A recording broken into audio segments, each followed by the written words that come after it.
Hello everyone, my name is Victor Manuel Betancourt Bañol. I like very much the language English because it's the language more important in the world.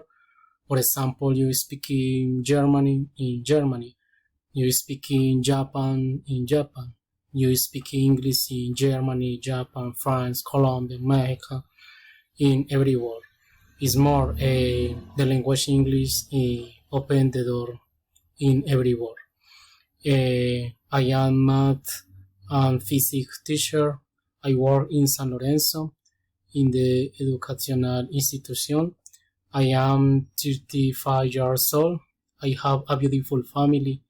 My wife Monica and my two children, a boy and a girl.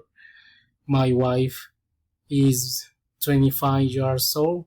She is a business woman. My son Miguel Angel is 7 years old.